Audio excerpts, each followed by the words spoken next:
Buenas tardes a todas y todos. Bienvenidos a esta tercera sesión de las actividades de formación del Consejo Escolar de Castilla-La Mancha. Como siempre, voy a pedir a todos vosotros y a todas vosotras que mantengáis los micrófonos cerrados durante el tiempo de la exposición. Adriana os irá indicando cómo hacer preguntas, en qué momento, pero a través del chat, porque siempre, como siempre, vamos a dejar las preguntas verbales para el final. Quiero recordaros también que las dos anteriores sesiones están grabadas y están colgadas en la página web del Consejo Escolar de Castilla-La Mancha, que es la misma dirección en donde podéis ir conectándoos a las distintas sesiones y que podéis consultarla cuando queráis. También hemos colgado en esta página web los materiales que nos han ido enviando las ponentes. Están junto con las grabaciones. Bien, pues presento a Adriana. Adriana F. Camaño, F de Adriana, de Fernández, es psicóloga sanitaria y sexóloga, experta en salud de las mujeres y especialista en políticas de igualdad. Desde 2008 trabaja en programas de atención psicosocial específicos en violencia machista pertenecientes a la Red Estatal de Violencia. Es experta en violencias sexuales, acompañando a supervivientes en los servicios públicos de las diferentes comunidades autónomas, Comunidad de Madrid, de Castilla-La Mancha, Galicia. Además, ha formado parte del equipo técnico de Hombres e Igualdad, Nuevas Masculinidades, del Ministerio de Igualdad en 2008. También ha colaborado con los servicios de prostitución y trata durante el 2012. Actualmente es coordinadora del Servicio de Atención Psicológica a Mujeres Víctimas de Violencia Sexual en Castilla-La Mancha, Contigo. En la práctica clínica está especializada en género y diversidad. Paralelamente, ha ido impartiendo formación en materias de violencias sexuales y violencia de género a profesionales sanitarios de la educación y lo social a través de conferencias y seminarios en diferentes instituciones, ayuntamientos y universidades como la UDIMA, la Universidad de Murcia, la Universidad Complutense de Madrid, la Universidad Europea, Comillas, Nebrija, etc. También es autora del curso online Análisis teórico de la violencia sexual y claves para la intervención con mujeres supervivientes. Actualmente imparte docencia como profesora asociada de la Universidad Complutense en el Máster de Estudios de Género y en el Máster de Estudios LGTBI+, entre otras. Bueno, Adriana, pues yo ya no tengo más que decir, más que desearte una ponencia. Ya tenemos bastantes invitados e invitadas que nos están escuchando. Por lo tanto, cuando quieras, puedes comenzar. Estupendo, Francisco, muchas gracias. Espero que me veáis bien, que me escuchéis bien. Creo que, Francisco, te quedas por aquí, ¿no? Para cualquier dificultad técnica que haya, sí que me avisáis. Yo en principio, después además de las pruebas que hemos hecho, estoy muy cómoda y os escucho y os veo muy bien. Respecto a cómo lo podemos hacer, a las intervenciones, sí que me gustaría al final tener como un espacio de mayor intervención, pero es verdad que de participación, pero a lo largo de la ponencia, si tenéis cualquier tipo de duda, podéis ir poniéndolo en el chat y ahora os explico un poco cómo lo he organizado. Para mí hay como 4 grandes bloques, pero bueno, 3 grandes bloques, uno de introducción, otro relacionado con el abuso sexual, con la actuación y con la intervención, y luego también uno relacionado con algunas condiciones y con algunos tips para poder trabajar y para poder sostener a personas víctimas de violencia sexual, ¿vale? A niños y a niñas víctimas de violencia sexual o que de alguna manera podemos pensar que pueden estar en una situación de abuso sexual. Por tanto, después de uno de estos bloques sí que preguntaré, veré si queréis comentar algo para saber si me seguís, porque es verdad que de este lado de la pantalla no os veo las caras, hace así todo muy frío, entonces bueno, también a mí me ayuda mucho tener algunos parones para, bueno, pues para poder interactuar con vosotros y con vosotras, ¿vale? Quería agradecer al Consejo Escolar que este año hayan puesto el foco y el interés en los temas relacionados con el abuso sexual infantil, que es un tema, bueno, pues tan magno, tan tan complejo, tan difícil, ¿no? de entender y tan importante a la vez, porque si no lo hablamos no se visibiliza, ¿no? Entonces, yo creo que estas jornadas son fundamentales para hacer explícito lo que ahora mismo es implícito, ¿no? Sabemos que existe, conocemos cifras enormes, pero al final hay como, yo la percepción que tengo es que hay una pérdida enorme, ¿no? Cuando hablamos de abuso sexual infantil. De hecho, si pudiese preguntaros, ¿no? Si preguntamos si hay alguien que esté a favor o de acuerdo con los abusos sexuales infantiles, evidentemente nadie levantaría la mano. Sin embargo, las cifras son enormes y cuando indagamos en esas familias, en esos abusos, nos damos cuenta cómo generalmente salir de los espacios de abuso, parar, ¿no? a personas que constantemente son abusadores, ahí ya nos encontramos como con una especie de muro que solamente se puede derribar a través de la educación, de visibilizar y bueno, de llevarlo también a terrenos tensos, pero también importantes.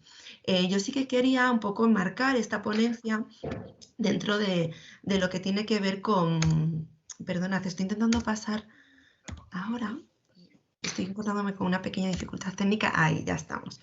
Vale, entonces, sí que he querido un poco, para no repetirme, hay pequeñas cosas que sí que voy a introducir, pero como anteriormente han estado Beatriz y Almudena Luján hablando sobre prevención, especialmente enfocado en las familias y en adolescentes, no quería repetirme demasiado. Entonces, ¿cuál va a ser el marco de mi ponencia? Sobre todo es hablar lo que es puramente los abusos sexuales. Es decir, hay dos tipos de prevención, ¿vale? Cuando hablamos de prevención en abuso sexual, hay una que es primaria, que digamos que podemos enmarcar todo, pues todo lo comentado por Beatriz Barbadillo y también por Almudena Luján, y hay otra prevención que es secundaria, ¿vale? Cuando ya nos encontramos ante situaciones de abuso sexual, donde creo, ahora me contaréis vosotros y vosotras cómo lo veis, donde considero, ¿no? que ahí nos encontramos con ciertos bloqueos, con muchas dudas,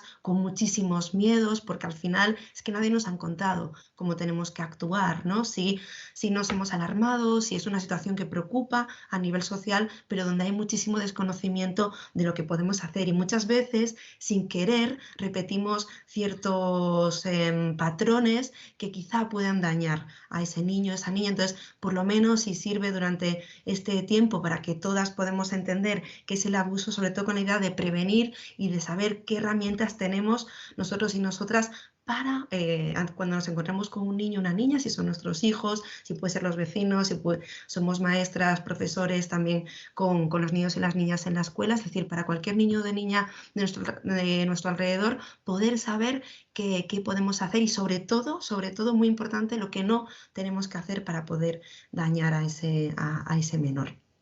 ¿Vale? Aquí os presento un poquito qué es lo que me gustaría tocar, ¿vale? A lo largo de este rato que vamos a compartir, hablaremos del concepto, no tanto ahondar en ese concepto, sino dar 2, 3 claves para saber de qué hablamos cuando hablamos de abuso, entender también por qué es importante verlo desde esa perspectiva de género, unas pocas cifras, algo de falsas creencias. Y también vamos a hablar de los indicadores para detectar el abuso sexual infantil, ¿vale? ¿Qué podemos observar? ¿Qué podemos ver?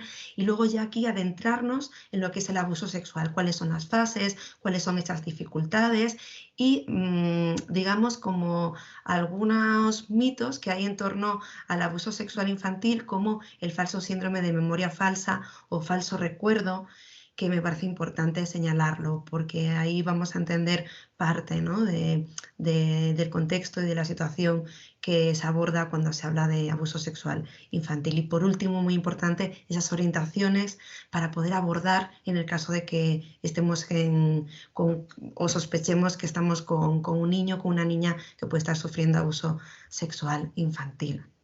¿De acuerdo? Me gusta siempre recordar esta frase de Rosa Montero que dice que la infancia es la casa que habitamos toda la vida. Creo que esta frase puede resumir y reduce de qué hablamos cuando hablamos de infancia, cuando hablamos tanto de infancias felices como de infancias perpetradas por esa violencia. Además, también me gustaría que hicieseis el ejercicio personal de poder iros atrás y recordar cómo ha sido vuestra propia infancia y poder conectar con ese momento para saber de que cómo ese hogar, ¿no? Esa persona que habitó la infancia sigue persiguiéndonos a día de hoy, ya como personas adultas, para entender muchas de las cosas que nos suceden, ¿no? Tanto de las fortalezas como también de los traumas y de la parte más vulnerable que tenemos cada persona. Por tanto, digamos que es ese hogar al cual recurrimos constantemente en la vida, y por eso el cuidar la infancia, el poder darle el valor y sobre todo, ¿no?, la responsabilidad que tenemos los adultos y las adultas que trabajamos con niños, los padres y las madres responsables de esos niños, a la hora, ¿no?, de poder brindarles un espacio para su desarrollo, para la plenitud y sobre todo para encontrar y para conseguir, ¿no?, que tengan una vida libre de traumas. Perdonad que tengo alguna dificultad a la hora de pasar las diapositivas. Entonces, ¿qué quiero que entendáis cuando hablamos de ASI? Cuando hablamos cuando me refiero a ASI, me refiero al abuso sexual infantil. Hay tres espacios, digamos, hay tres señales a la hora de conceptualizar este tipo de ASI que tenemos que tener en cuenta, ¿vale? Uno tiene que ver con el límite legal de la infancia. Este límite legal cambia dependiendo de los distintos países en los que trabajemos, en los diferentes países en los que estemos, ¿vale? Y también, por tanto, depende mucho de nuestra cultura, de si procedemos de un país con una cultura determinada donde quizá se inicien las actividades sexuales mayores, o también venimos de una cultura mucho más represiva, donde no podamos, donde esa sexualidad no se viva de una manera tan abierta, ¿vale? También es importante diferenciar en la definición el término de abuso, ¿vale? Porque muchas veces cuando hablamos de abuso, es decir, a mí me gusta mucho hablar o suelo conceptualizar siempre el término de abuso, agresión y acoso como violencias sexuales, ¿vale? Porque ahí diferenciamos esos tres tipos de abuso. ¿Qué sucede? Que parece que cuando hablamos de abuso el impacto es mucho menor que el de agresión. Y la única diferencia que hay entre abuso y agresión es que en la agresión hay fuerza y en el abuso no lo hay. Cómo eso impacta en el ser humano ya depende de los mecanismos que tengan las personas. Por tanto, un abuso no tiene por qué tener mucho menos impacto que una agresión para el niño o para la niña. De hecho, normalmente las agresiones en menores, el porcentaje es mucho menor que el de abusos. No por eso tiene un impacto menor, porque realmente si hablásemos de una agresión sexual tendríamos lesiones y estaríamos hablando de una situación absolutamente disruptiva. La dificultad que tenemos cuando hablamos de abuso es precisamente que es muy invisible, ¿vale? Que casi no hay marcas y que es muy fácil que se quede invisibilizado.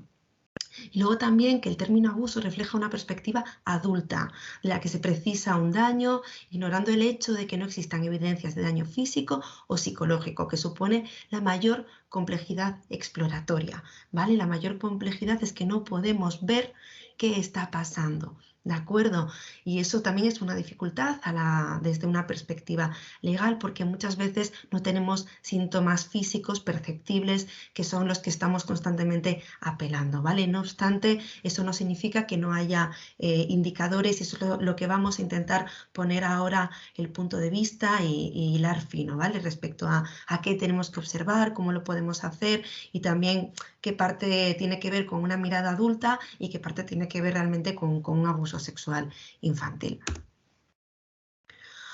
Siempre tenemos que entender el concepto de abuso sexual infantil desde la coerción y la asimetría de edad, ¿vale? Entendemos la coerción como la fuerza física, presión o engaño, ¿vale? Y luego también sobre una asimetría de edad. Lo tenemos que medir porque lo que realmente impide la libertad de decisión y hace imposible una actividad sexual común para las personas tiene que ver con esa asimetría de edad, no tanto porque las personas no puedan tener diferentes edades, sino con la idea de que cuanto más adulto eres, tienes mucho más poder sobre esta persona. Pasa algo parecido también cuando hablamos de discapacidad. Una persona con discapacidad puede tener una relación con una persona sin discapacidad, puede tenerla, pero también hay... Si la diferencia normalmente cuando hay una diferencia, una asimetría, una situación en la que no es asimétrica la edad o la capacidad de la persona, ahí puede haber un uso de poder. Por tanto, puede haber esa coerción que ya hace que estemos hablando de abuso sexual en la infancia o cualquier tipo de abuso, ¿vale?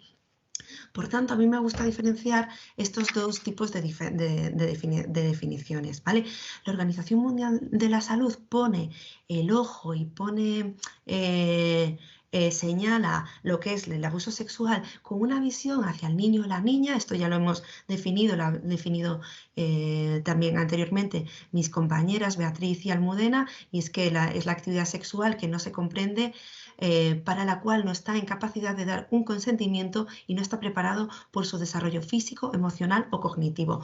¿Qué añade María Lameiras? Pues María Lameiras lo que hace es que pone el foco en el agresor. Dice que es la conducta en la que un niño o una niña pequeño es utilizado con independencia de su voluntad o su consentimiento como objeto sexual por una persona con la que mantiene una relación asimétrica, es decir, de desigualdad en lo que respecta a la edad, a la madurez y al poder. Este concepto de María Lameiras a mí me parece completísimo, porque habla por una parte de esa desigualdad y de esa desigualdad desde la madurez y el poder, a diferencia de la Organización Mundial de la Salud, que el concepto es muy acertado, pero pone esa perspectiva siempre en la utilización del niño, de la niña o del adolescente. Entonces, poder incluir esa visión de María Lameiras cuando estamos hablando de abuso sexual es fundamental. ¿Para qué? Para dejar de poner ese constante ojo en el niño.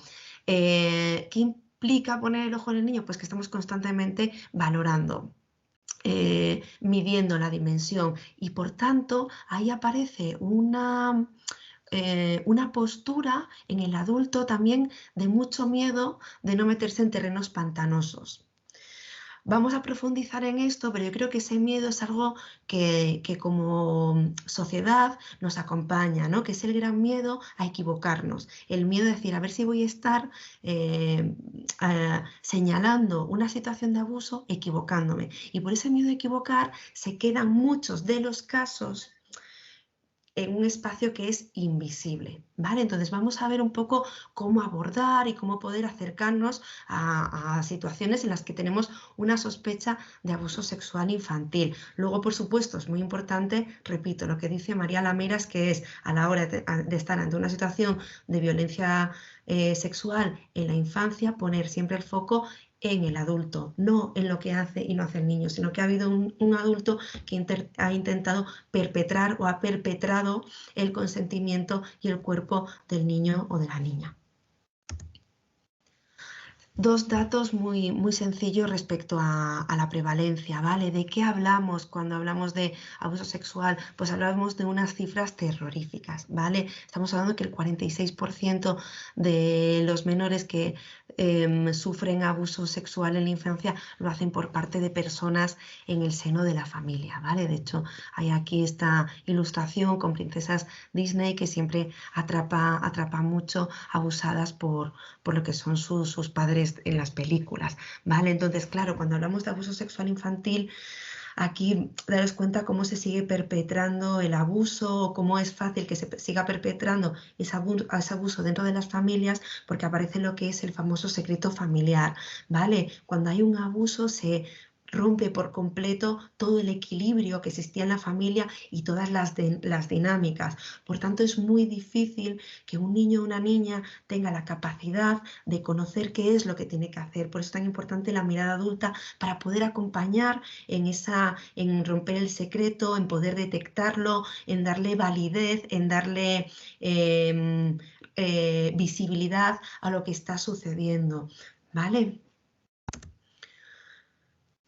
Aquí os dejo algunas de las cifras, sobre todo la más importante para que sepamos de lo que estamos hablando, es que 1 de cada 5 menores en Europa ha sufrido violencia sexual de algún tipo, ¿Cuáles son estas creencias que hay en torno al abuso sexual?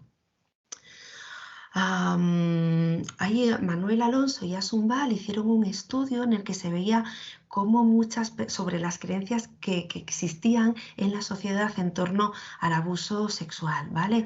Se ha encontrado que el 73% de las personas considera que si ocurriese en su entorno se enterarían. La mayoría de los abusos sexuales acaban ocultos y es muy difícil romper ese secreto, es muy difícil realmente, sobre todo desde esa perspectiva de la que hablaba al principio, si no tenemos un poco esas gafas del abuso, que siempre como sociedad hemos intentado rechazar porque ha existido el tabú de que si nos las ponemos solamente vamos a ver abusos. Sin embargo, si no tenemos esos conocimientos, probablemente pase, que es lo que está pasando, que queden invisibilizados, ¿de acuerdo?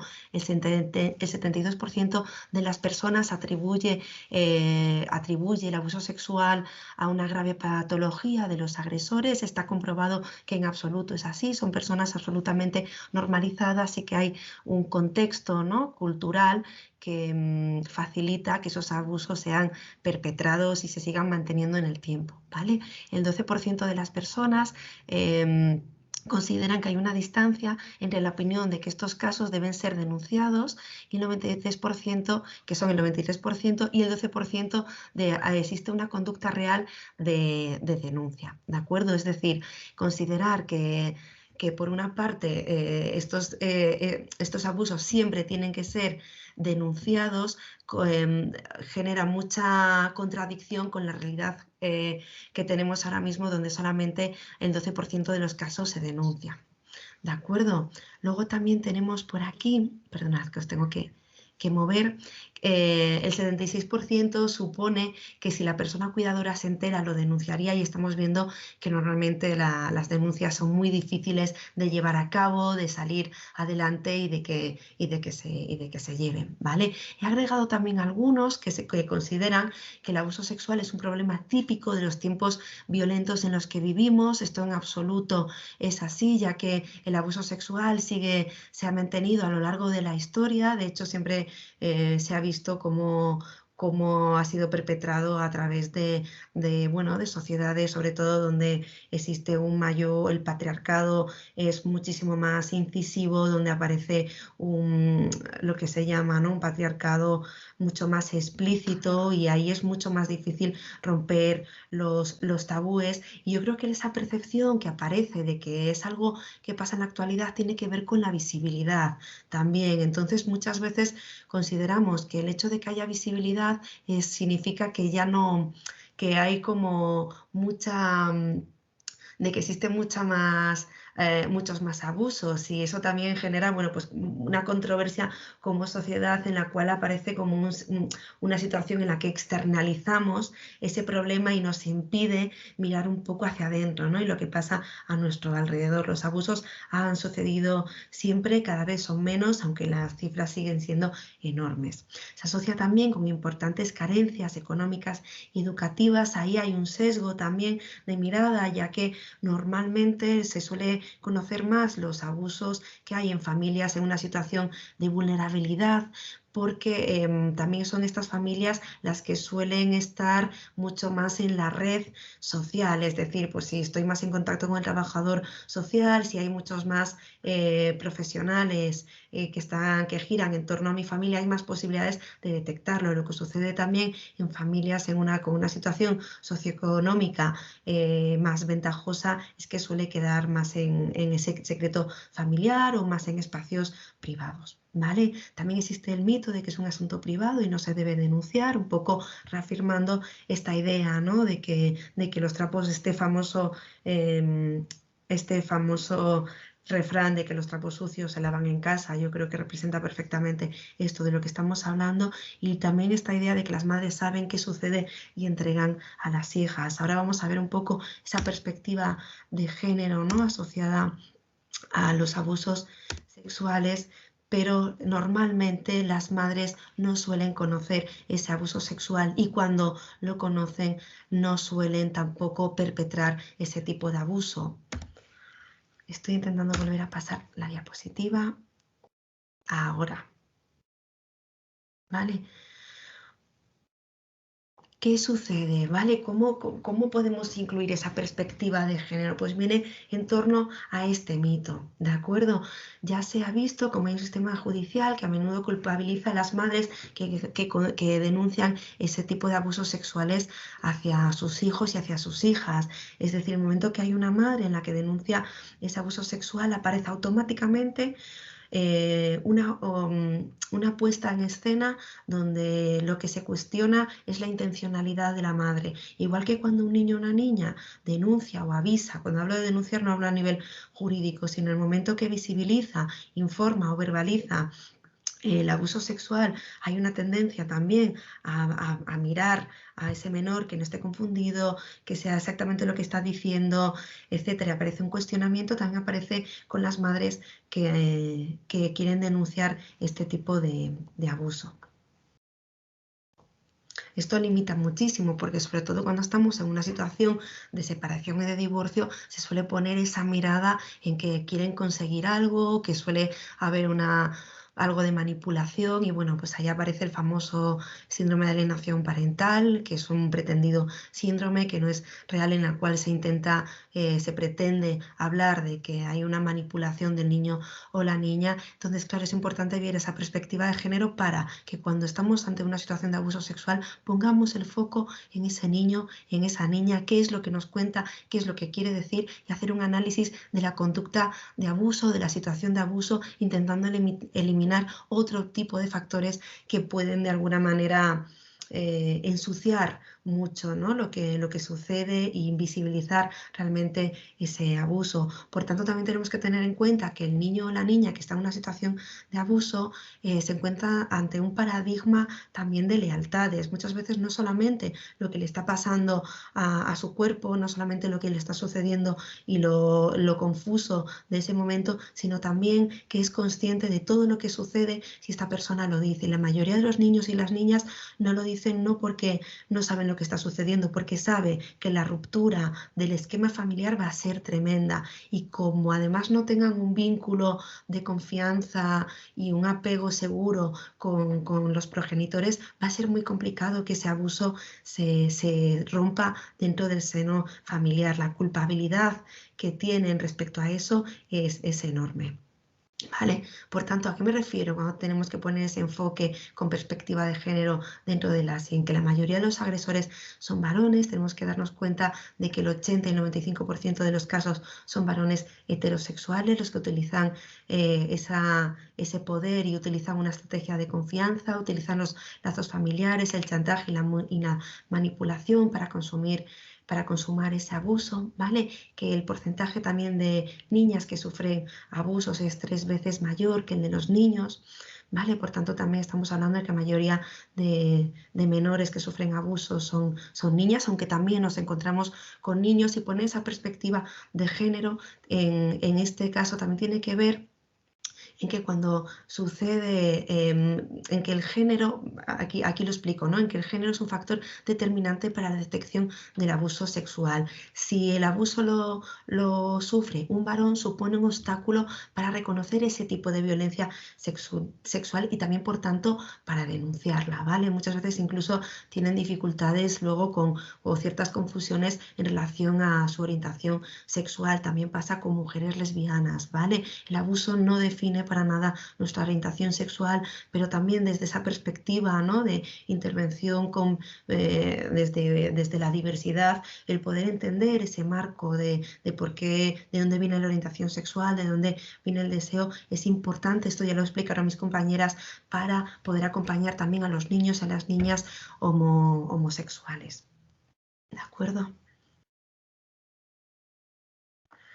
También además, aquí también apunto, ¿no? la importancia de que estos abusos son perpetrados en el marco del patriarcado, por lo que se tiene que ver con la asunción de las niñas de normas y roles rígidos. Es decir, también las niñas somos socializadas para la obediencia, para complacer, para decir que sí. Por eso es tan importante que pongamos esa mirada en poder decir que no, en legitimar también esos límites y también las caras que no son tan amables, ¿no? Que en un principio están tan censuradas en esa educación de género hacia las niñas. Ya habéis escuchado hablar a estas alturas del famoso...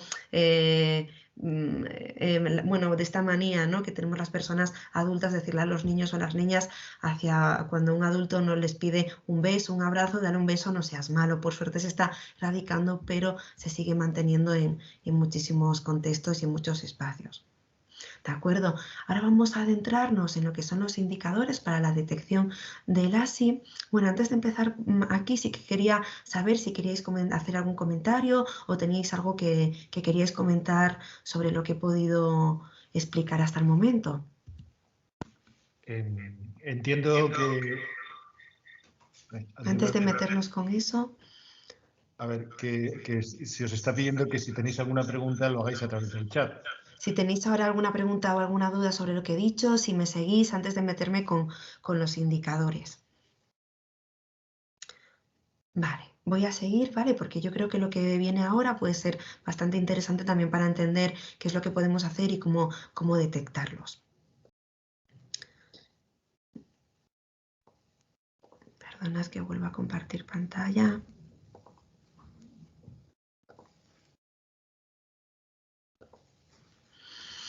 Vale, aquí os pongo un libro que tiene de Mary Karr, del Club de los Mentirosos, que a mí me ha encantado y habla de una mujer en una familia muy, bueno, pues una familia muy disfuncional y durante su vida una de las situaciones que tuvo fue un episodio, una agresión sexual por parte de un niño, unos 4, 6 años mayor que ella cuando ella tenía 12 años y termina el capítulo con esta frase que reúne muy bien lo que siente y lo que vive una niña después de haber sufrido una agresión sexual, ¿no? Y dice, ni siquiera tuvo que amenazarme para que no dijera nada. Yo ya sabía lo que me llamarían si lo contaba. Yo creo que refleja perfectamente de que estamos hablando del tabú y de la enorme responsabilidad que tienen los niños y las niñas que sufren abuso sexual. No solamente estamos hablando del dolor que tiene el cuerpo, ¿no? Desde una perspectiva del trauma, sino también de todo lo que tiene que ver con el contexto, con la familia, con la cultura.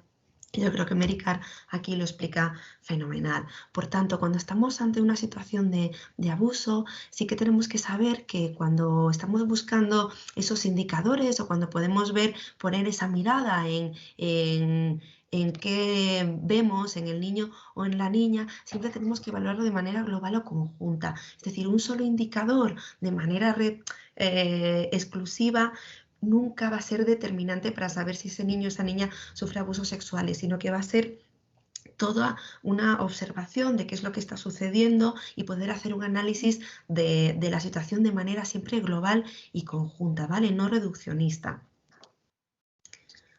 Los que sí quizá nos den una pista más importante en relación a lo que está pasando son los indicadores que tienen una relación mucho más directa con la experiencia traumática. Por ejemplo, los indicadores sexuales, ¿vale? Si un niño o una niña tiene conductas sexuales explícitas, mucho que solamente pueden haber, que pueden tener a través del aprendizaje, porque no son indicadores o conductas sexuales propias de la edad, ahí sí que ya tenemos un indicador muy contundente y por supuesto indicadores físicos, también ahí tenemos que seguir tirando de ese hilo cuando ya hay lesiones físicas sobre el cuerpo del niño o la niña.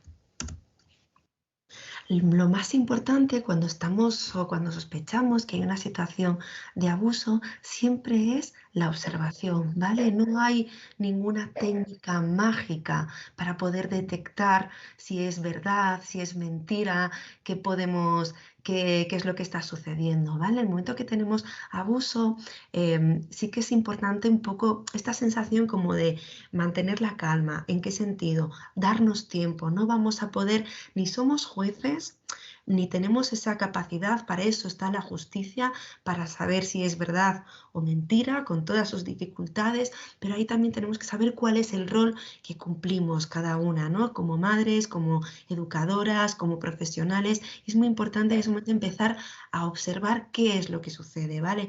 Cuáles son estos factores que nos van a permitir seguir ahondando, llamar a alguien, hacer partícipe, ¿vale? Empezar a explorar qué es lo que sucede. Y aquí aparecen algunos de ellos, ¿vale?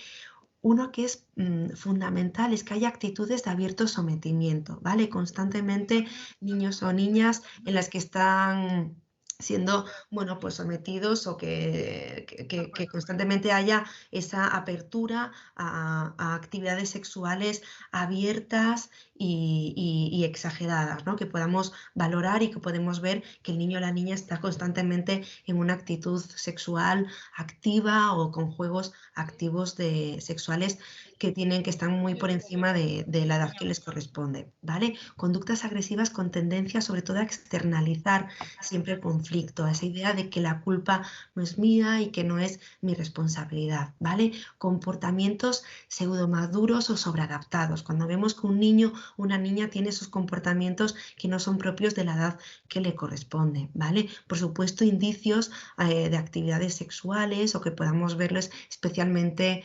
interesados también en esas conductas, en actividades sexuales, o que puedan ver pornografía a edades muy tempranas, etcétera. Aquí sí que me estoy refiriendo a edades muy, muy tempranas, ¿vale? Conductas hipersexualizadas también, y juegos sexuales persistentes e inadecuados con niños y niñas de la misma edad, tanto con juguetes como con su propio cuerpo. Y por supuesto también conductas sexualmente agresivas hacia los demás. Ya veis que estamos hablando de cosas bastante explícitas. Sin embargo, también hay factores, sí que es muy importante que a la vez que podemos poner este foco en lo que tenemos delante de nosotras, es importante también ver cuáles son esos factores culturales que pueden ser un sesgo a la hora de detectar. ¿De acuerdo? Aquí estamos hablando de sesgos, sobre todo pues miradas adultas, sobre todo, bueno, pues una generación que no hemos tenido educación sexual, que no conocemos realmente cuáles son esos parámetros de una educación sexual sana, y que por tanto vamos a seguir perpetuando esta mirada también en valorar cuáles son esos factores que pueden ser indicios de un abuso sexual, ¿vale?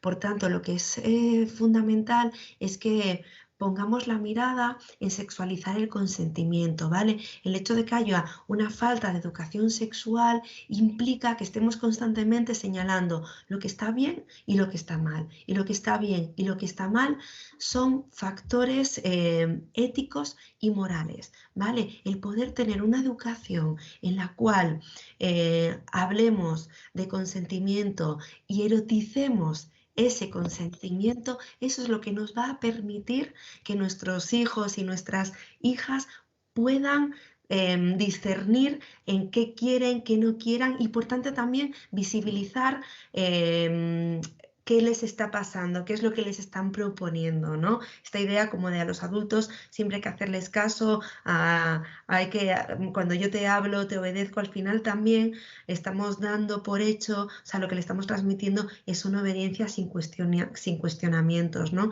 Y eso en relación a la prevención de los abusos sexuales es muy, muy complejo. Por supuesto que tiene que haber ciertos límites y patrones importantes para saber cómo se tienen que comportar, pero nada tiene que ver con esa obediencia, ¿no? Que al final en los abusos sexuales se perpetúa constantemente, ¿vale? Hay una negación de las personas como seres sexuados, hay una negación de nuestra cultura, que los niños y las niñas tienen una sexualidad, son personas con necesidades sexuales. Esas necesidades sexuales no tienen que ser tener relaciones sexuales, que es con lo que confundimos normalmente la sexualidad, directamente con la penetración, directamente con las relaciones sexuales, sino con el hecho de explorar nuestro cuerpo, el hecho de poder tener, de disfrutar y de poder tener placer, ¿vale? Y luego también una cosa fundamental es que existe un tabú enorme sobre los abusos sexuales, entonces mientras haya tabú va a ser muy difícil poder detectar, porque todo lo que implica estar ante una situación de abuso sexual infantil es tan enorme que tenemos que tener muy claro qué es lo que nos va a venir, cómo tenemos que actuar, porque si no es fácil que esa dimensión nos bloquee, ¿no? como familias. Por tanto, también muy importante saber qué no es así, qué no es abuso sexual infantil. No es así cuando estamos con conductas sexuales propias de la edad, ¿vale? El hecho de que una niña o un niño tenga una conducta espontánea, natural, de masturbación, no es así, ¿vale? Que durante esa conducta de masturbación o de frotar o de sentir placer, haya una conducta adulta, ahí sí tenemos que poner el ojo, no en el hecho de que tenga necesidades sexuales, sino que esa exploración o esa manifestación de la conducta sexual sea una manifestación adulta, a través de las posturas, a través también de solicitar ciertas, bueno, pues algunas cosas concretas. Bueno, esa parte ahí sí que puede ser un abuso. Que tengan conductas sexuales propias de la edad, en absoluto, ¿vale? El juego sexual entre iguales, hay un momento donde se encuentra ese placer de manera individual, íntima, y otra que tiene que ver con el juego entre iguales, donde exploran ese cuerpo. Realmente no es complicado diferenciar entre ese juego adulto y ese juego infantil, ¿de acuerdo? De hecho, muchas veces nos encontramos con menores que se están mirando, que se están tocando, pero que tiene que ver con esa exploración. ¿Que sí es importante? Bueno, pues poner la mira cuando nos encontramos con situaciones de esa, no escandalizarnos, sino poder explicar que es una situación normal, que es buena, pero en qué espacio se tiene que hacer, sobre todo la masturbación, ¿vale? De hecho, se ve una situación que a veces nos puede ayudar a saber si esa conducta es propia de la edad o no, es esa manera espontánea de expresarse. Algunos casos que conoce, pues que tiene que ver con frotarme con la silla, frotarme con un balón, frotarme con un peluche. Eso probablemente haya entrado en un juego normal en el cual su cuerpo, que volvemos a entender que nuestro cuerpo es sexuado, responde. Y en el momento que responde mi cuerpo, es una práctica que que necesito practicar más, ¿no? Que es algo sano y que tiene que ver con indagar toda la parte relacionada con los placeres. Igual que si me pica el cuerpo, me rasco, pues si siento placer, pues intento tener una conducta que repito constantemente para tener ese placer, ¿vale? Y luego, muy importante, respecto al abuso, es que estamos hablando de una relación que es consentida y deseada por ambas partes, ¿vale? Esto es fundamental, no solamente consentida, porque cuando estamos hablando de ASI, muchas veces ese consentimiento también es manipulado, sino que sea deseada. Entonces vamos a meternos en lo que tiene que ver con la prevención secundaria, ¿vale? Como ya como os había comentado al principio, tanto Beatriz como Almudena os habían hablado mucho de esa prevención primaria, cuando no tenemos una situación de abuso, cómo podemos prevenir los abusos de manera general, pero ¿qué nos pasa, ¿no? ¿Qué pasa si nuestro hijo o nuestra hija ha sufrido abusos o creemos que puede estar en una situación de abuso en la actualidad, ¿vale?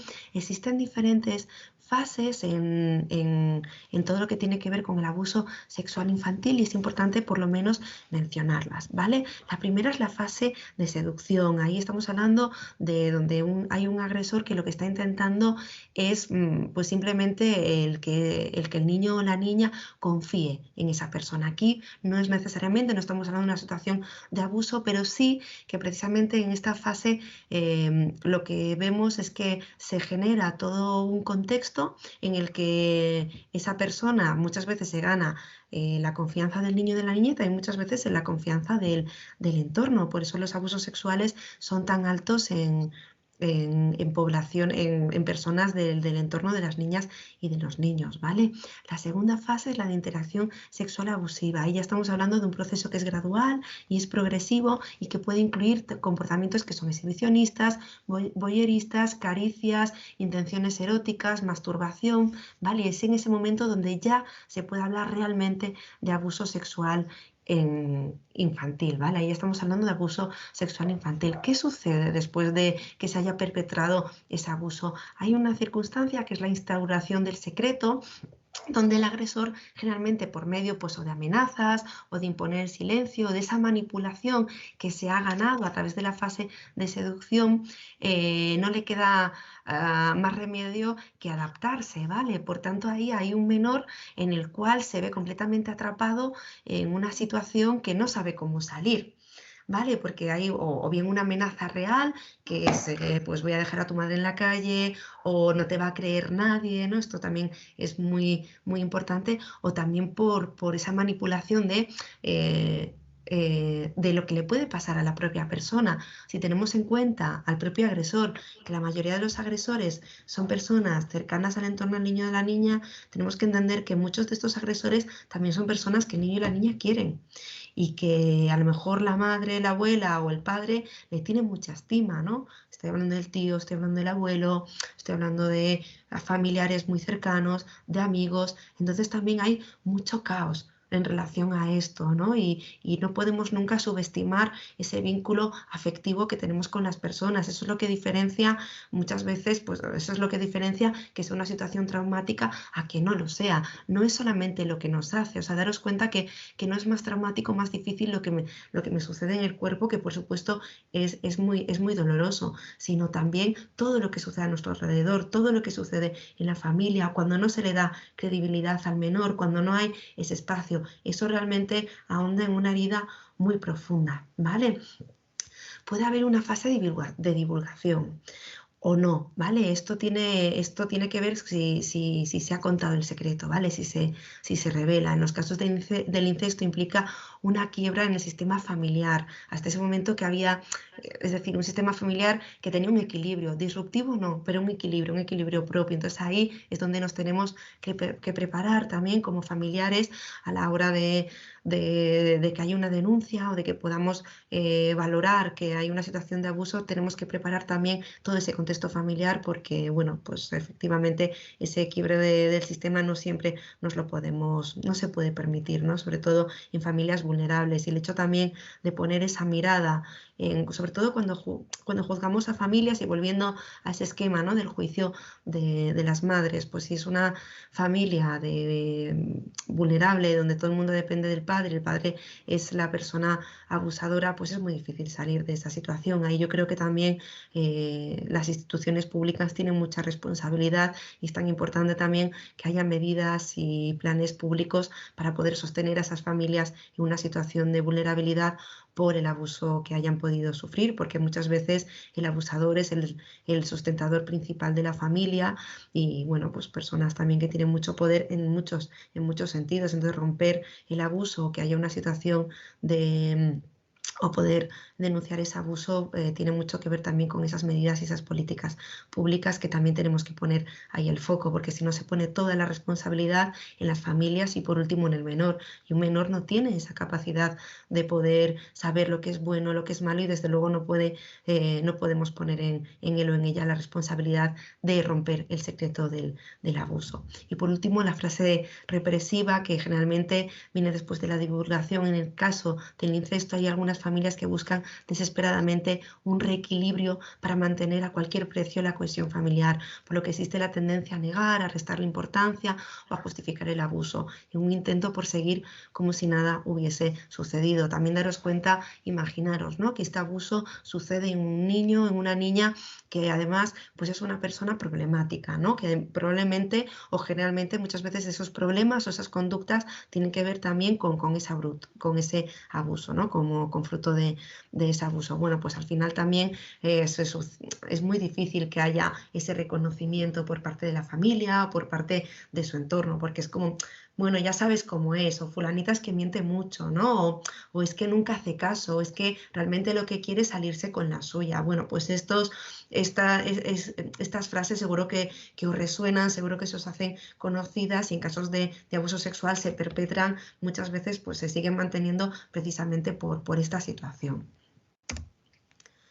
¿Qué sucede cuando hay trauma? ¿Vale? Si realmente estamos hablando de una situación de trauma, esos efectos que tiene que ver con, es decir, muchos de los efectos que tiene el abuso tiene que ver con una sexualidad que está absolutamente traumatizada, con personas que no se pueden desarrollar a nivel sexual de una manera sana. Hay una pérdida de confianza no solamente en el agresor, sino en el mundo entero, en las personas. Hay una pérdida de confianza también en uno mismo, ¿vale? Tenemos la sensación de indefensión aprendida, ¿vale? De haber sufrido unos abusos que lleva a la víctima a considerarse incapaz de defenderse ante cualquier tipo de situación en la vida, esta sensación de es que nadie me va a creer, ¿para qué voy a hacer esto si es que no me puedo defender, ¿no? No tiene valor y no tengo el poder de protegerme porque no se ha hecho, ¿no? En mi infancia. Volvemos de nuevo a esa frase de Rosa Cobo hablando del hogar que hay en la infancia y lo que podemos aprender de ella. Y por supuesto hay una estigmatización del niño o de la niña, ¿vale? Sentimientos de culpa, de vergüenza que minan su autoestima. Muchas veces consideran que todo lo que ha sucedido es por su culpa. Ya cuando somos mujeres adultas empezamos a poner esa perspectiva, ¿por qué no lo dije? ¿Por qué no lo paré? Y las personas adultas solemos hacer esto con los niños o con las niñas. No tienen ni idea. Primero porque nadie les hemos dicho cómo se hace, ¿no? Entonces no tienen ni idea de cómo funcionar, ni de cómo pueden salir de ese abuso, ni qué es lo que tienen que hacer.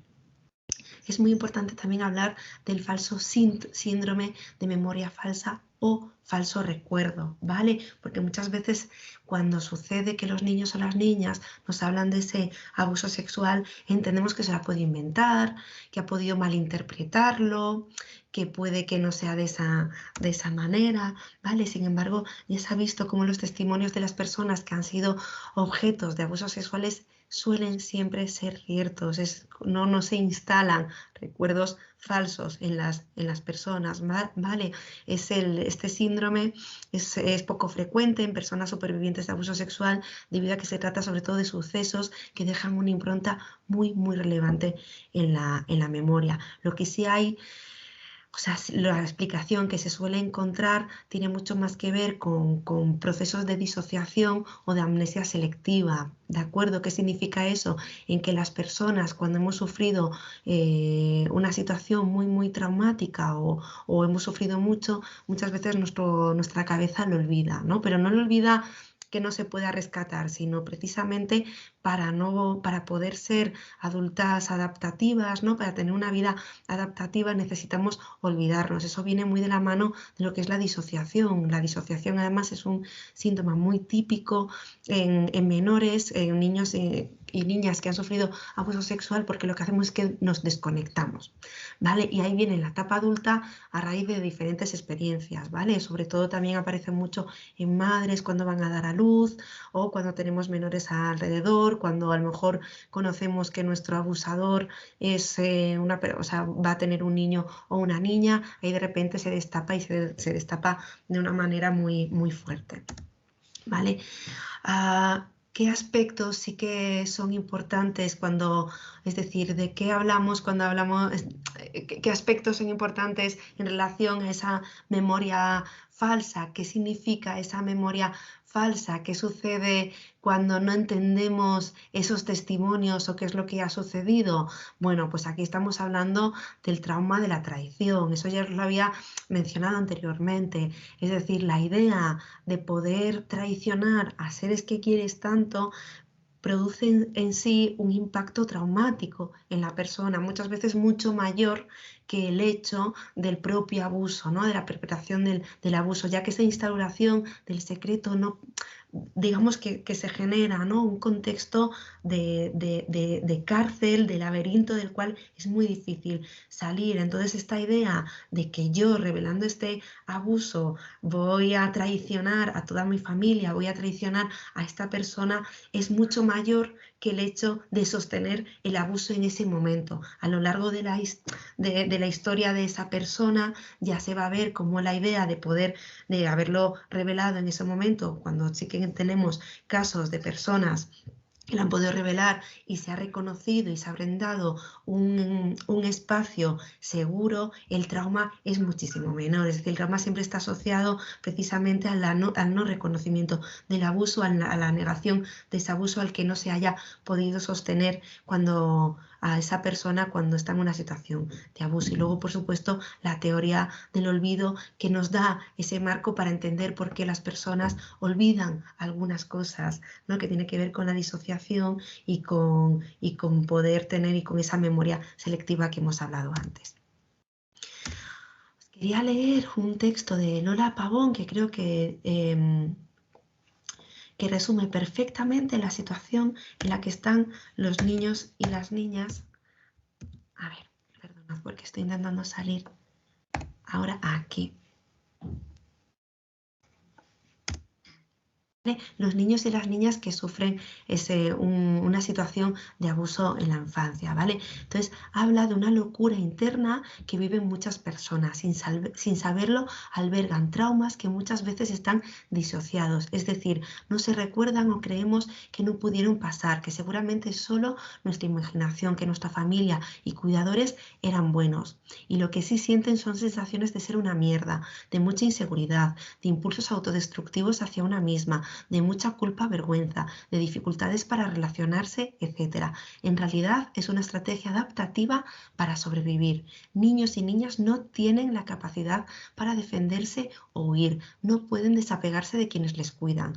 Entonces es el cerebro encapsula el evento del abuso, del maltrato, de la negligencia, para que el niño o la niña pueda hacer su vida con normalidad. Eso sí, a costa de un gran sufrimiento interno inexplicable, de la construcción de una identidad dañada que se manifestará con múltiples síntomas. A veces son personas tan controladas que parece que todo va bien. Otras son personas que continuamente hacen cosas muy dañinas para sí mismas, y así un sinfín de síntomas. Es terrible que pasen esas situaciones, pero pasan.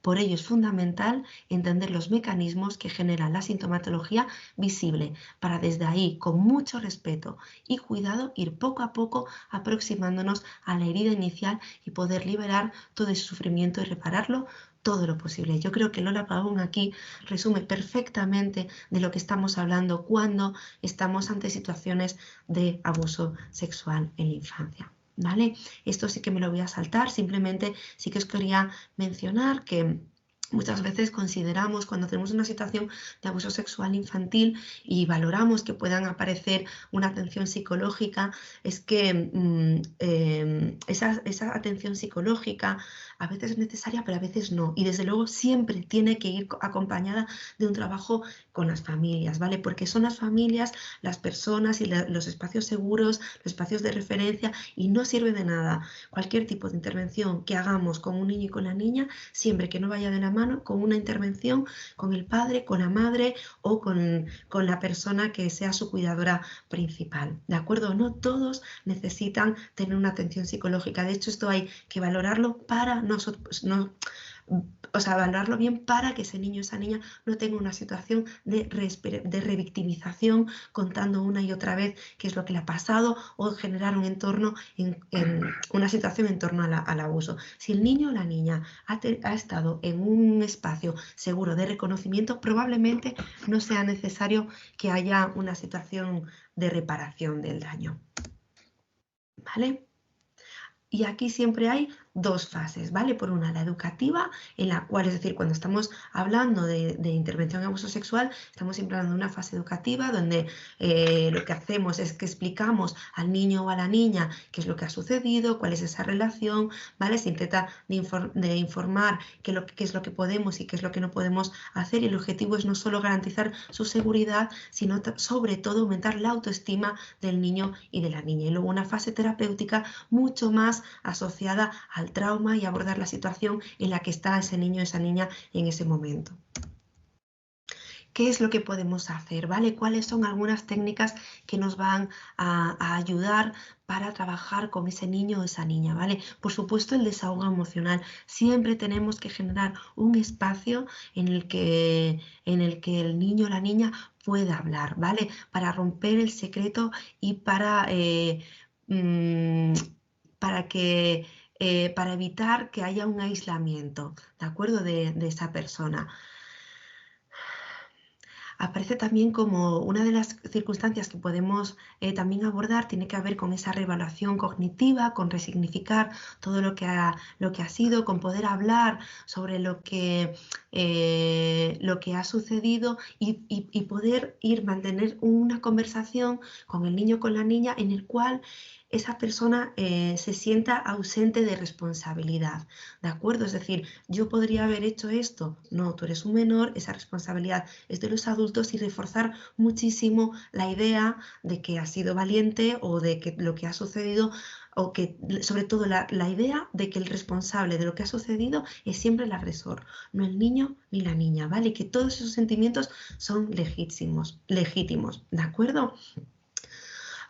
También podemos utilizar el juego dramático, ¿vale? A través pues del teatro, a través también de muñecos, ¿de acuerdo? Es decir, todo lo que tiene que ver con interpretar qué es lo que está sucediendo, ¿vale? Si jugamos con nuestros hijos o con nuestras hijas, por ahí podemos tener muchas pistas de qué es lo que le puede pasar.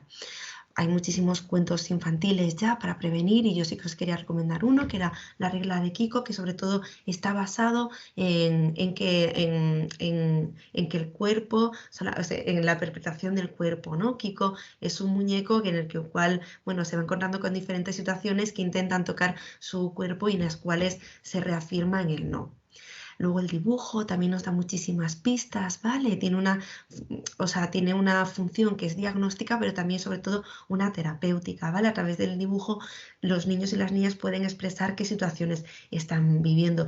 Y hay un juego muy concreto que es el de Coletas y Verdi, que es un juego que se ha hecho para trabajar con el abuso infantil, que es un juego con dados en el cual se hablan de secretos buenos, de secretos malos, y a través de ese juego pues los niños y las niñas pueden ver, bueno, se les hace preguntas, se les pone pruebas, y todo gira en torno tanto a la prevención primaria, al abuso sexual, como también al diagnóstico de algún tipo de abuso en la actualidad, ¿vale? Y por último, algunas orientaciones para ese abordaje, ¿vale? Algunas orientaciones, y ya termino, para cuando estamos en una situación de abuso sexual, ¿vale? Muy importante tener en cuenta la edad de ese menor, quién es el agresor y todo el apoyo familiar con el que cuenta, y el nivel de desarrollo emocional y psicológico del niño o de la niña, ¿vale? Es decir, contextualizar ante qué situación estamos, cuáles son las herramientas que tenemos, qué pasa, ¿vale? De manera individual. Muy importante transmitir al niño o a la niña que es muy importante recibir afecto solo cuando él o cuando ella quiera, nunca cuando se lo soliciten, nunca cuando sienta presión, ¿vale? Se puede negar a recibir un beso, un abrazo, si él o ella no lo quiere en ese momento. Si el abuso ya se ha producido, esto son 5 reglas de oro, ¿vale? Lo primero siempre es acogerla, ¿vale? Hacerle sentirse escuchada y comprendida, dar un espacio de seguridad, cerrar la puerta, preguntarle, saber que está tranquila, un espacio de seguridad, ¿vale? Lo segundo es siempre dar las gracias por esa confianza y por haberte contado algo que es tan doloroso y tan importante, ¿vale? Hace saber que tanto él como ella no tiene la culpa de lo que está sucediendo. y que no está bien lo que están haciendo a su cuerpo, ¿vale? Al final tiene que ver todo con conductas de reafirmación. Ya tendremos tiempo de, si eso no es así, poder situarlo, pero esta costumbre que tenemos de cuestionar de ¿estás seguro? A ver si es que te lo vas a estar inventando, a ver si es que has entendido mal. Eso no lo podemos hacer nunca, eso hace mucho daño porque automáticamente el niño o la niña se va a proteger, va a sentir que lo que está diciendo no tiene credibilidad, que no hay un espacio, por tanto, siempre conductas de reafirmación.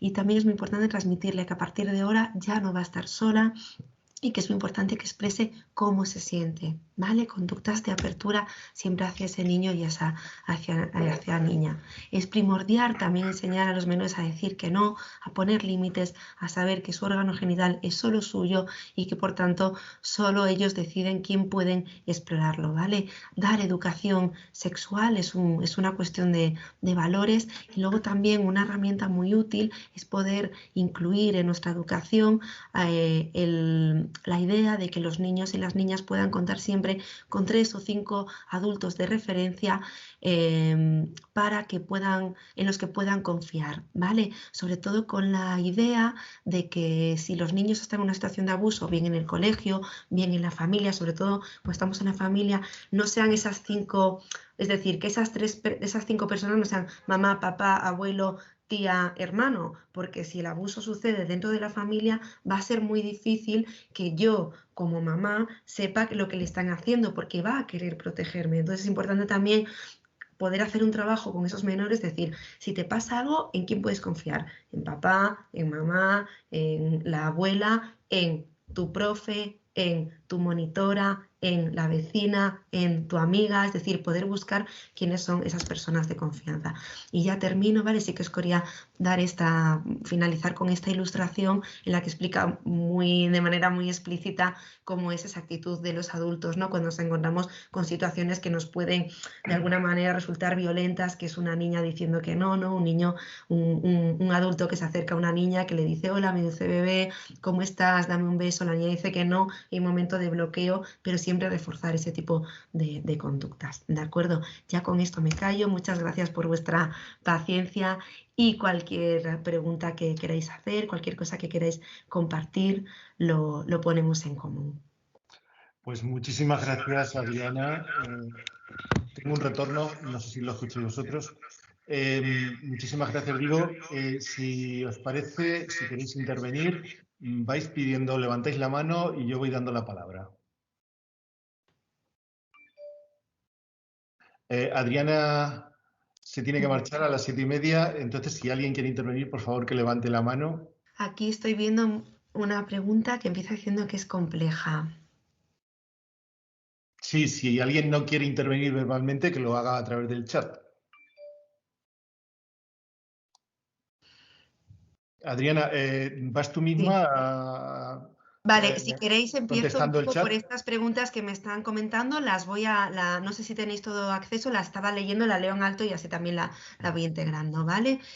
Bueno, muchas gracias también por participar, Ana, Eva, muchas gracias también, Mónica, Sofía, ¿no? Por estar aquí, muchas gracias a todas por vuestro tiempo y a todos. Entonces, Ana lo que pregunta, bueno, introduce que es una pregunta compleja y dice, si existe sospecha o incluso algunos datos previos de que se haya sucedido abusos sexuales y o exposición a relaciones sexuales inapropiadas en edades muy tempranas, y me dice 1 o 2 años en la familia de origen, la primera pregunta es, ¿cómo valorar y a qué aspectos tenemos que estar atentas la familia actual para conocer si hay daño en relación a este tema? ¿Cómo debemos actuar y acompañar a los menores?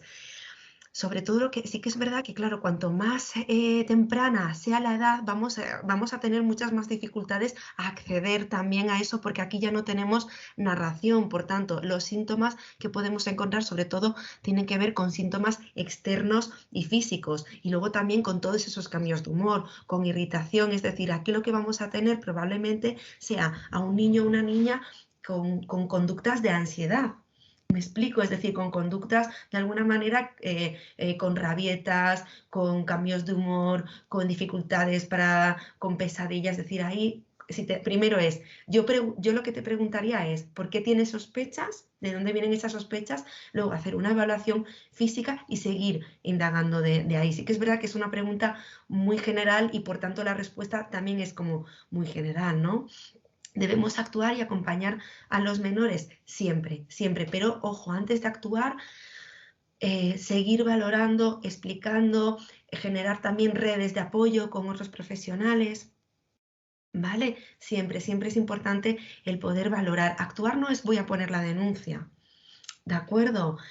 Si tenemos, por supuesto que si tenemos una sospecha, retirar al menor también de ese espacio. ¿De acuerdo? Y poder seguir indagando ahí en qué es lo que ha sucedido. También pregunta, ¿es normal, aunque se hable de manera natural en la familia actual de las partes del cuerpo y los órganos genitales, que exista risa nerviosa e insistente en el tiempo cada vez que se nombren esas partes del cuerpo en el día a día? Me refiero a menores que se encuentran en la etapa final de la primera infancia. Claro, o sea, puede ser normal. Yo aquí vuelvo a apelar a lo que decía al principio, ¿no? Es decir, que es que una conducta sola de manera reduccionista, yo entiendo la angustia, ¿no?, que genera el tema de la idea de poder estar ante una situación de abuso sexual. Por eso es importante esa calma, ese seguir explorando, esa observación de la que hablaba, ¿no?, y que me gustaría poder insistir. Claro que puede ser normal que un niño o una niña pueda sentir risa nerviosa, ¿vale? Si hay algo ahí, si hay alguna alerta en relación a esto, pues podemos seguir indagando, pero tiene que haber algún otro factor. Un solo factor nunca va a ser determinante, solamente si es sexual. Daros cuenta que también cada persona tiene un pudor que es personal. Entonces, aunque estemos en una familia muy abierta sexualmente, donde se habla del cuerpo, puede que tu hijo o tu hija sea una persona con un pudor mucho más alto. Esto no significa que esté sufriendo una situación de abuso infantil. Adriana, hay una pregunta más en el chat y luego hay una mano levantada y luego una pregunta más en el chat. Por llevar un orden, contesta la pregunta siguiente del chat y luego vamos a la mano levantada. Vale, perfecto. Me dice Eva, buenas tardes, tengo una pregunta respecto al libro que has comentado, La regla de Kio. ¿A partir de qué edad lo recomendarías? Muchísimas gracias. Es un libro para edades muy, muy tempranas, ¿vale? Es decir, desde de los 0 a los... es decir, a cualquier edad. Lo que pasa que, claro, un niño o una niña ya más mayores, a partir de 6 años, se queda muy limitado. Entonces creo que es como de 0 a 4 años, es decir, simplemente es un libro muy sencillito que habla de decir que no y se habla, pues eso, ¿no? Es un niño con una mano que intenta tocarle en diferentes situaciones y el niño dice que no. Entonces, desde edades muy tempranas, en las cuales ya están iniciados en la lectura, se puede leer ese libro y hacer acopio del mismo. Antonio Pozuelo tiene una mano levantada. Sí, buenas tardes. Vamos a ver, yo soy profesor de secundaria. Entonces, bueno, has estado hablando de indicadores para detectar el abuso sexual infantil, sobre todo en niños, y luego después hemos pasado a una fase adulta en la cual existe el problema de encapsulación del fenómeno y donde lo que se observa es otra cosa. La mayor parte de las conductas que has comentado como indicadores, pues posiblemente se puedan observar, sean observables en niños de 11, 12 años, pero ya no lo veo tan claro, por ejemplo, en chavales de 14, 15 y 16 años. Ahí es donde tengo un poquito duda. Tratarlos en materia de conducta a la hora de buscar una detección, como niños, como adultos. Con 14, 15 años es verdad que ahí hablamos de un abuso sexual más bien por esa tipificación legal, pero ahí estamos hablando de una intervención un poco más adulta, ¿vale? Sobre todo a partir de los 16 años.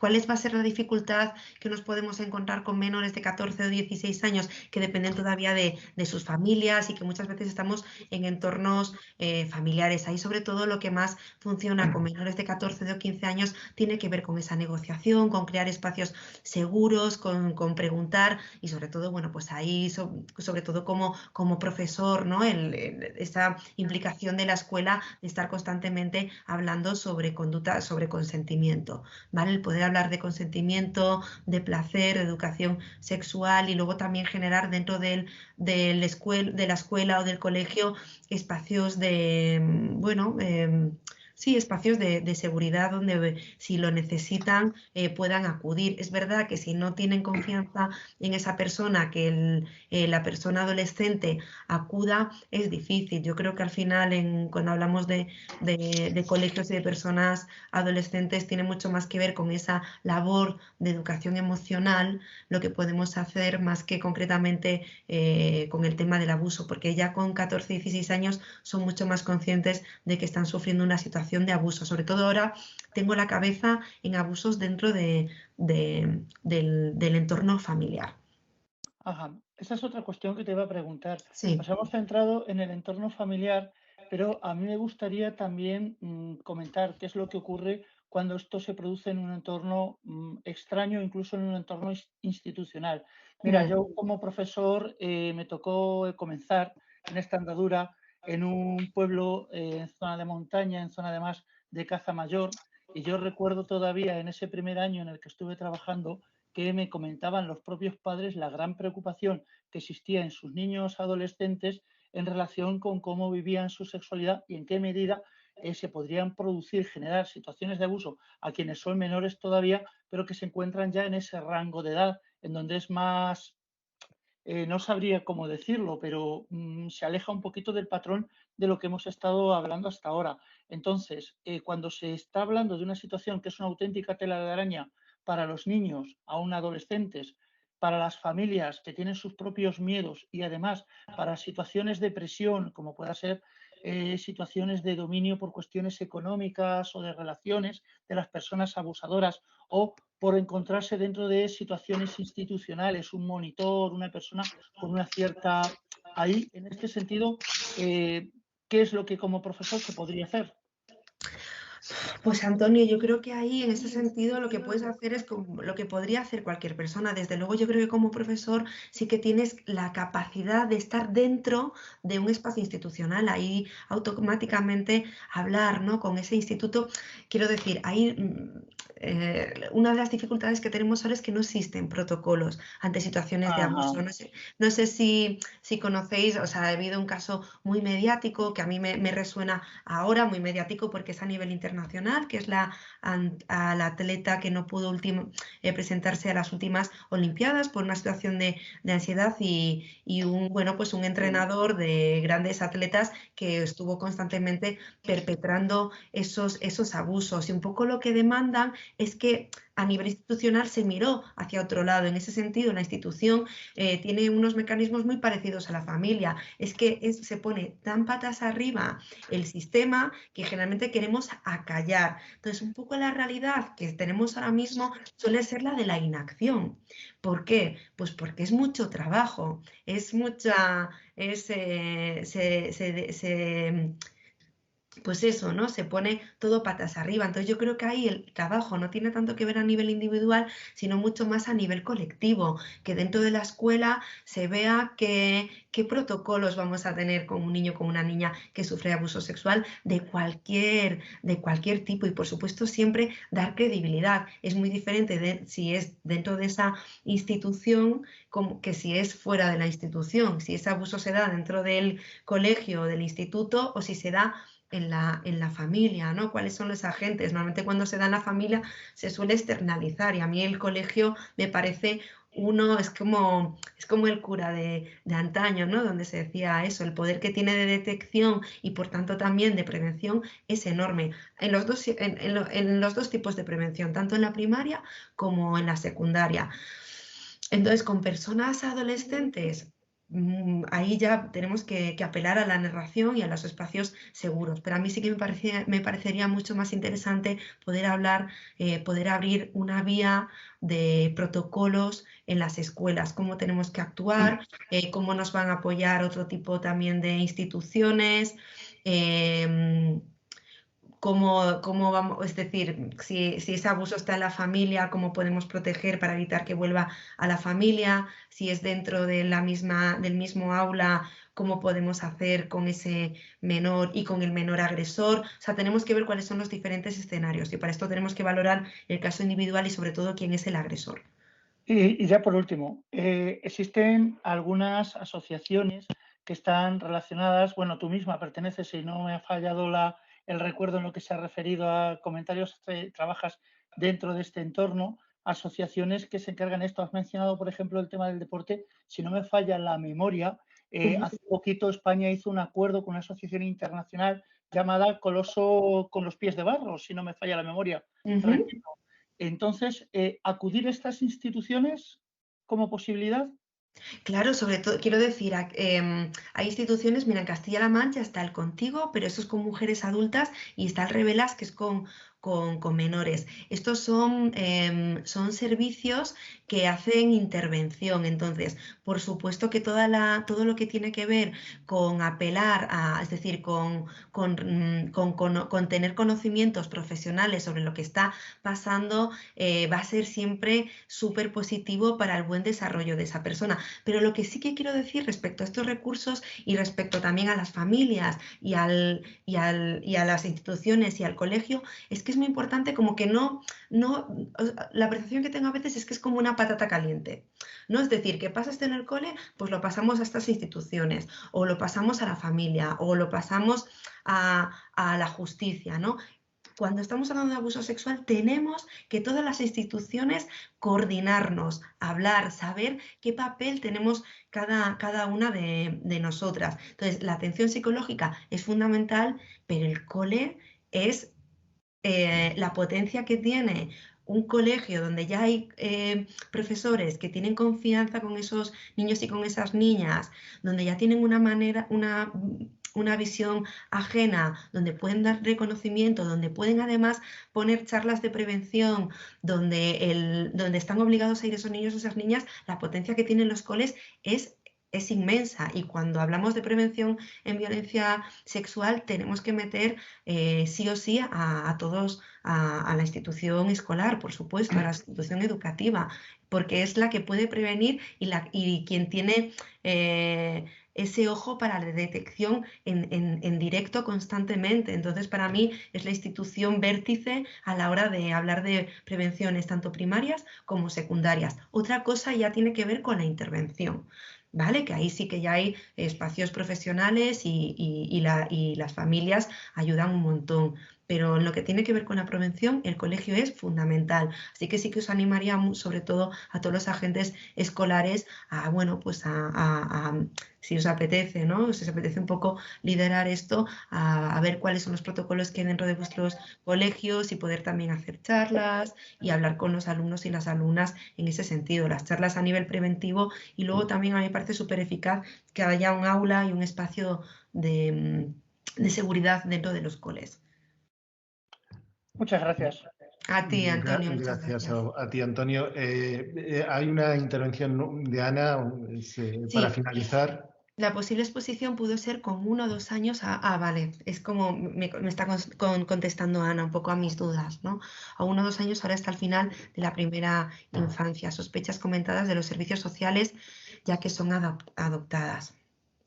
Vale, o sea que me estás hablando de un caso que en un momento pude haber sufrido abusos sexuales de una manera encapsulada y ahora ya no está sufriendo ese tipo de abusos. Claro, la dificultad que tenemos con menores hasta los 2 años es que no podemos hacer intervención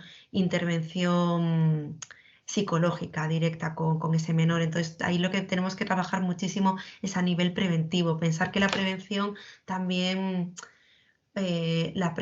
también va sanando, ¿no? Porque refuerza la autoestima, porque nos enseña a decir que no, porque nos enseña a legitimar que todas nuestras emociones son positivas. Entonces, claro, en ese momento probablemente no podamos hacer nada, pero a lo largo del tiempo sí le podemos dar esas herramientas a ese niño si ha sufrido en 1 o 2 años, si han sufrido ese abuso, sí podemos generar todo un campo de de capacidad, o sea, sí que podemos sostener como todo un espacio para que ese niño o esa niña, cuando encuentre esos malestares asociados al abuso, pueda extenderlo, puedan explicarlos y puedan hacerlos explícitos, que eso es algo en lo que estaba siendo muy incisiva.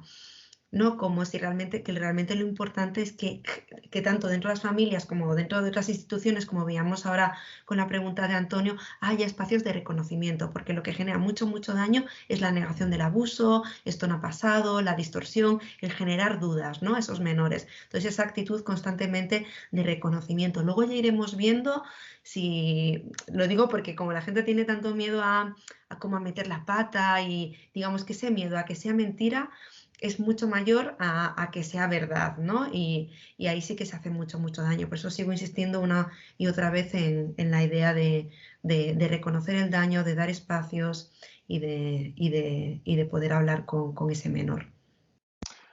Pues Adriana, muchísimas gracias por aclarar las dudas, por tus explicaciones, por tu ponencia. Estoy seguro que ha sido interesante y útil para el conjunto de quienes la hemos escuchado, tanto nosotras como nosotros.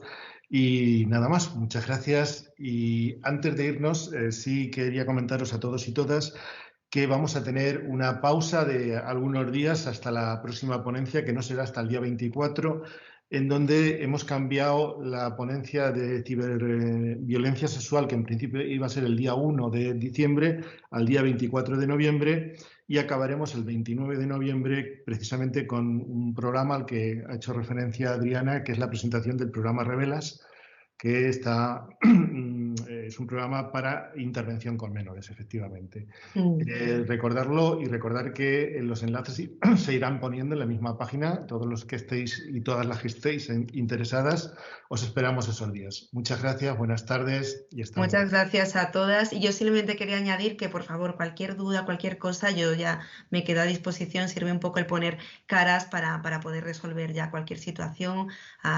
Cuando ya cerremos esta pantalla, cualquier cosa que necesitáis podéis escribirme, ¿vale? Que yo os contestaré a todas. Muchas gracias.